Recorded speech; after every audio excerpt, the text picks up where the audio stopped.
Greetings and salutations, loyal crew. My name is Skipper the 14th, and welcome back to another episode of the Test of Time Metaseries. In the last episode, we made a bit of a daring move. We crossed the ocean, going east to go west, and took over all of Germany and took a little bit off of the Netherlands.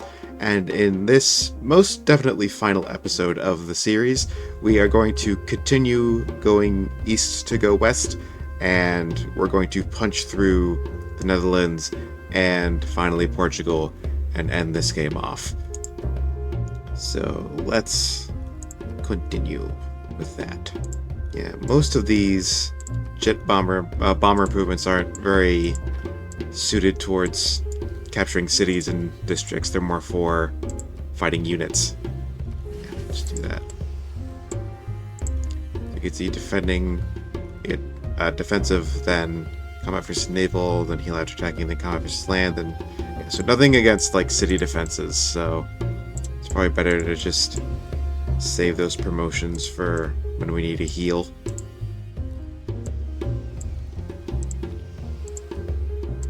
If we need a heal, I don't think our bombers are even taking any damage. I don't think Netherlands have any kind of anti-air defenses at this point in the game. Do multi-queue, and watching a video of Bostius video recently, and he suggested using this multi-queue to kind of keep all your conquered cities busy while doing a domination game.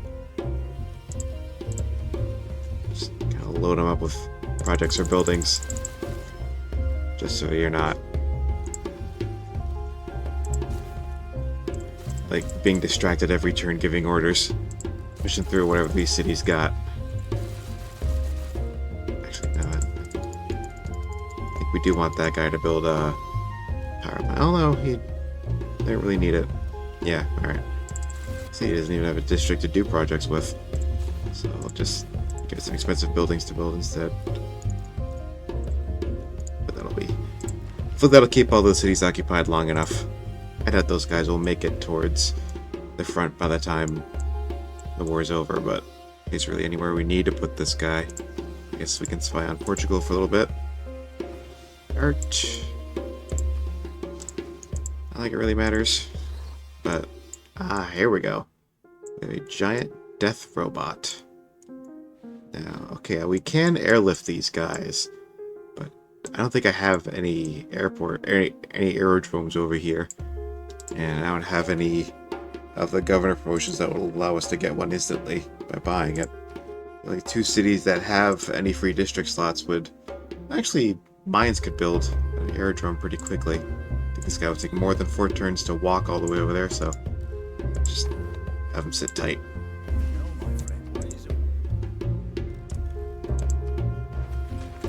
So, I believe last episode I mentioned some kind of updates to the formula I was thinking of making.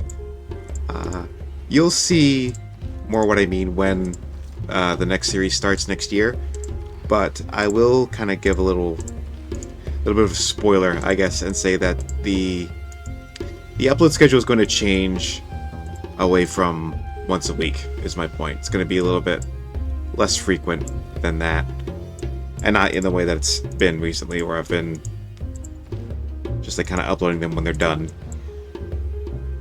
because this is a very busy time of year at my place. Military engineer. Does this not have it? Well, it does now. Another military engineer built some more airstrips. Air bases, I think these are. Airstrip, okay. It might be called air bases in Civ 3. They might not even be able to get over there at all. I don't think... Yeah. Submarines can't go under ice in this game like they can in 4 and 5. Alright, I don't think we want to be spying on Auckland like that, so let's just move to Amsterdam. At this point, I'm just waiting for for crying out loud. No. Someone killed one of my governors. Educator. For crying out loud. This is why when I'm playing casually, I play with a mod that gives me more options at the start of the game, and you can turn off espionage entirely. I should probably start playing with that mod. Start recording with that mod, excuse me. Because I hate how AI just constantly eliminates your governors. It's so infuriating. This guy... yes. Reach Maastricht, but can't reach Nijmegen, however this one's pronounced. Take Batavia, which is, I believe, like the Latin name for the Lowlands region. Like the Benelux, as it's we called these days. There's Maastricht. Keep that one. Let's raise that one. It's too small to be worth keeping. I almost have enough movement to... well... I don't know if we had enough movement to attack Nijmegen after marching all the way there, but... Leiden...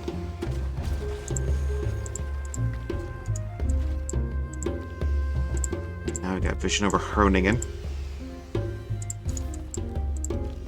Groningen, I think. I don't know. I don't speak Dutch, so... that wasn't blatantly obvious. Let's neutralize your governor, see how you like it. Redamage. Expand coal power plants. Earn double Great General points. Oh, wow. We finally had a game go late enough where we can vote on diplomatic victory stuff. I'm actually just going to vote against myself, because I know if that wins, I'll get 1 point from voting correctly, quote-unquote. We've actually, thanks to that wonder that doubles city-state points, both favor. Actually, do we have it? I don't know if we actually built that. Yeah, this one. Okay. I thought we built that already because we had a lot of diplo favor, but we have it now, and that actually finally puts us over the... oh wow, they actually voted to give points to Matthias. Interesting. Honestly, I think it'd be really funny if... oh, really? Come on. Alright, there's Nijmegen. Again, any Nederlanders in the comments who want to correct me on my pronunciation, go right ahead. Do not mind being corrected on my pronunciation of a foreign language. If it's one I don't feel confident in. I like to learn. Yeah. We're kind of at the point where we don't even really need the bombers and artillery. We can just ram our cities into them. Into the city. Ram our units into the cities, excuse me. Yeah, we're not ramming our cities into other cities. This isn't... this isn't Beyond Earth.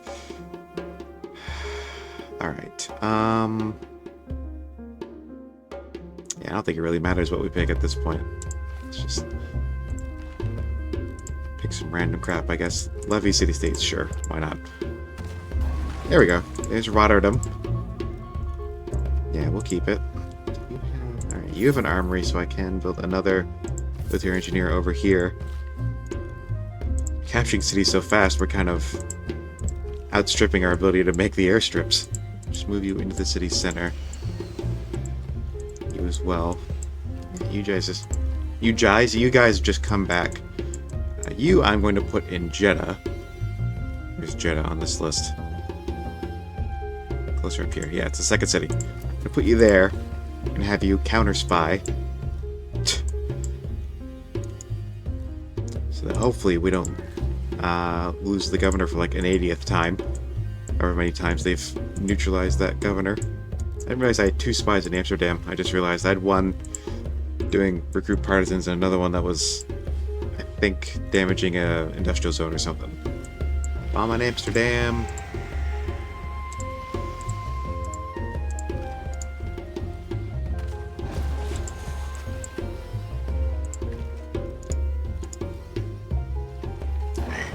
There's Amsterdam.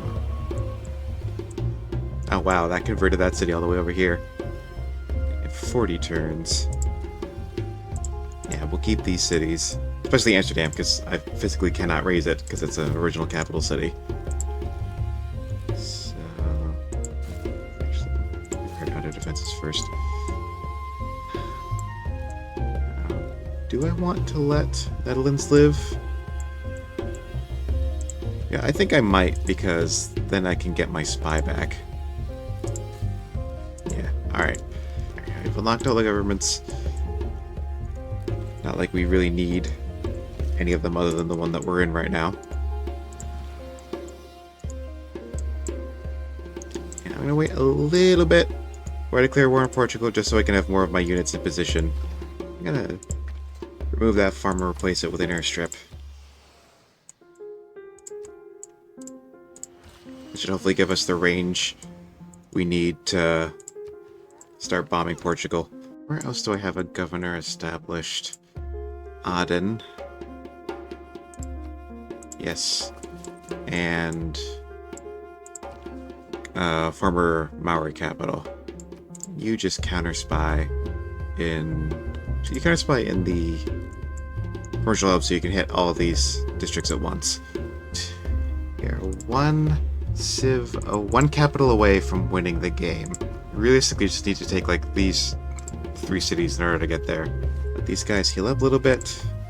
Actually, I might buy some supply convoys, because these give extra healing and movement to units they're next to. Waiting to attack like this will also give me time to actually build the airstrips that I want to build. And I think I will give these guys some promotions. Atomic Information Era units, that should cover pretty much everything I have. So I think the only... Actually, no, I don't think there are any future era units, so... Put you back in Jeddah where you belong. I think next turn I will finally launch the war against Portugal and we'll wrap this whole game up. I don't think it'll take very long to wipe them out. Took us like 3-4 turns, maybe 5, to wipe out Netherlands. So let's try blowing up a dam just for fun. Oh, big old flood over in Kumasi. Shame for them, but doesn't matter to me. Diplomatic visibility, that'll be good for combat boosts. I'm gonna skip the artist because I am plumb out of slots for great works of art. Yeah. Alright, all of our units are healed. In position. It is time to end this. Full Mage War. Alright. Going after Coimbra. However you say it. I also don't speak Portuguese, so...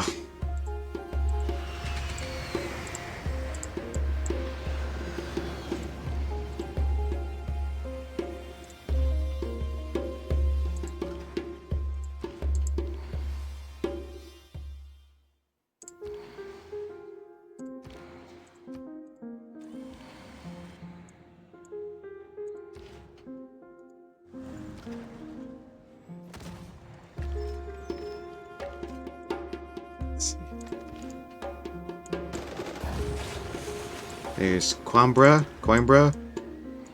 I don't know.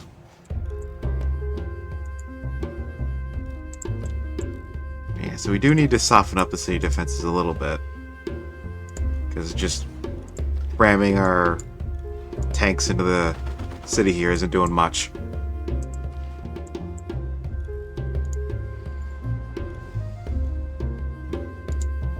Let's go that way.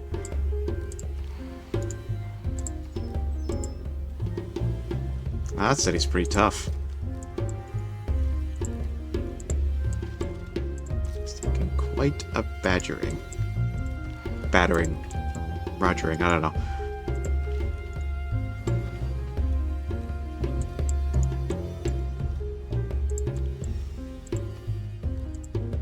Meow.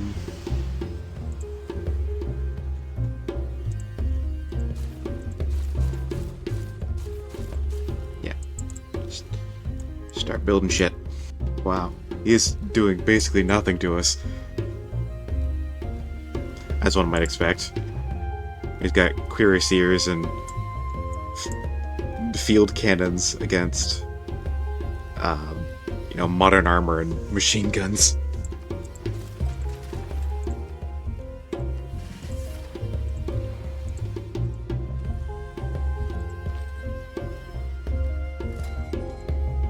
Yeah, you can't put airstrips on floodplains for very understandable reasons. I think that was a misclick. I don't think it hit the city.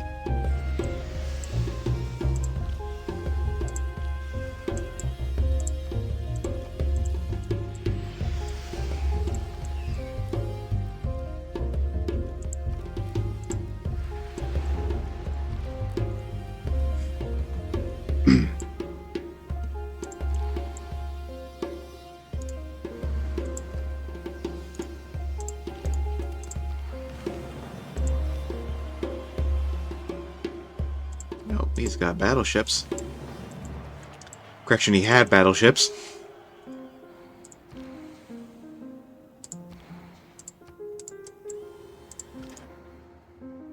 Alright, that gives us Porto. Oh, what? Oh!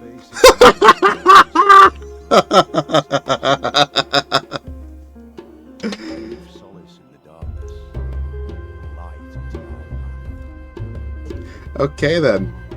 Thanks to you, we found meaning in Christmas.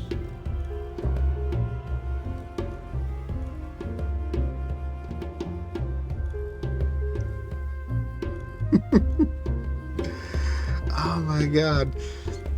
Didn't I say something a couple episodes ago about how we might accidentally trigger a religious victory before we get the conquest because of the religious emergency bug, which behaves like, I don't know if it's, I think it's Basil's ability. It might be Byzantium's ability in general, where defeating enemy units, gives a burst of religious pressure.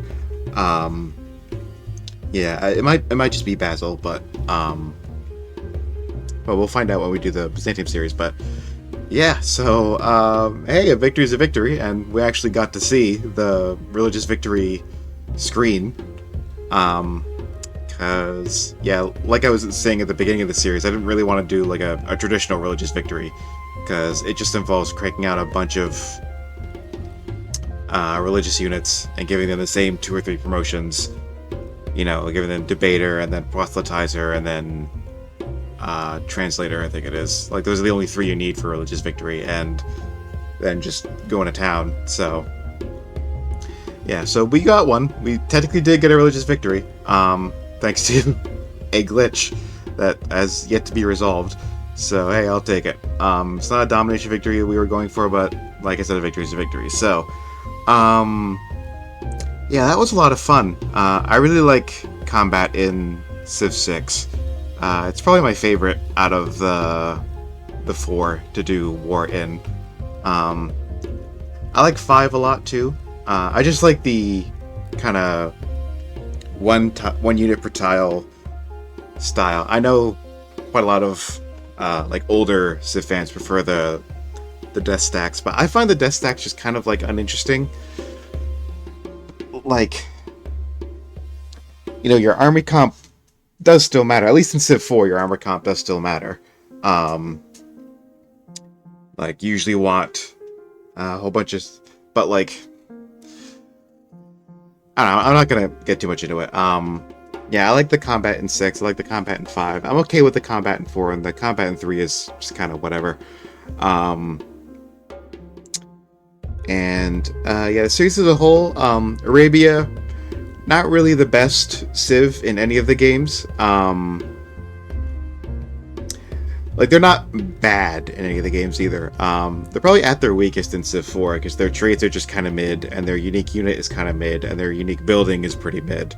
Probably like second weakest here in Civ 6, because it's all the same problems, but I think their traits are a little bit better, and their unique unit is a little bit better. I don't think their building's in it. I think their building's a little bit better in Civ 4. But Civ 5 is probably where they're the strongest, and just because of the Camel Archer, we didn't get to see too much of it in Civ 5 because, I wasn't really going for a domination victory that game. I was going for science, but if I had, you would have seen the power of the Camel Archer. I don't know, maybe I'll do like another video where I do a Camel Archer only game, and actually I could probably just point you to one of Marbu's videos. He's done like 2 series on Arabia thus far, and he's had Camel Archers take out aircraft carriers. They're absurd. Civ 3, they're alright. They're just kind of somewhere in the middle, but yeah, so Arabia, not one of the strongest civs in the game, but you can still have some fun with them. And yeah, I think hopefully one of the things I can show with this series is that even if a civ isn't the best, like even if their abilities and uniquities aren't mind-blowing, you can still have fun with them. You can still have a good game with them.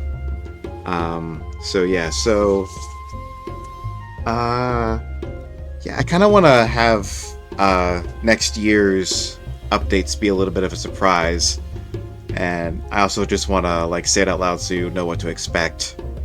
It's probably better to be transparent. So yeah, this will be like I mentioned last episode. This will be the last episode of the series for the year. I'm obviously going to take Christmas and New Year's off.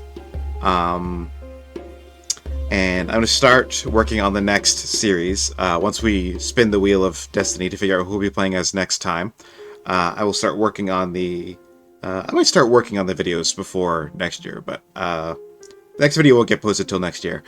And I'm thinking of kind of switching out the format a bit. Like I mentioned earlier in this video, I'm going to move away from 1 video per week. I'm thinking of doing 1 video per month.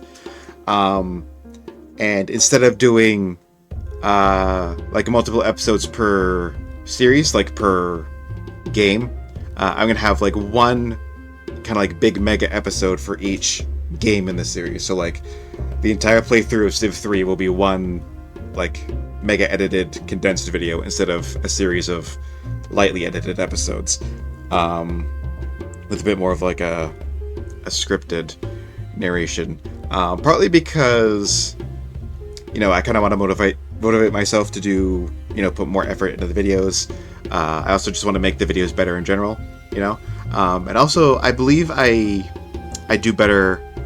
I can provide a better narration when I have time to think about what I want to say and kind of plan things out. I consider myself a much better writer than an improviser. I'm a lot better when I have more time to plan out my thoughts than try to think of something on the fly. So yeah, that will be next year. Next year I'm going to aim for 1 video a month, do longer, more intensely edited scripted videos. Hope you'll enjoy them. Yeah, so I look forward to that. And I hope you all are too. In the meantime, I hope you all have a wonderful holiday season, whatever you celebrate, be it Christmas, Kwanzaa, Holly, Hanukkah. Hanukkah may have already been celebrated. Whatever it is you celebrate this season, I hope it's a good one. I hope you have an above average time in the coming weeks until we see each other again. And before we hit the Wheel of Destiny to find out who we're playing as next, be good, stay safe, and I'll see you all next time. Alright everyone, welcome to the Wheel of Destiny. This will be the last spin we do this year. I think we've only done 2 or 3 spins this year, so I have double checked to make sure Arabia is no longer on the list. We still have 21 civs to get through. So let's see who we'll be playing as next time. Looks like Korea, our first Asian civilization. We've done a lot of European civs, we did 1 Middle Eastern, and now we're on to Asia with Korea. So join me next year for the first episode of the Test of Time Metaseries as Korea in Civ 3. I'll see you all then.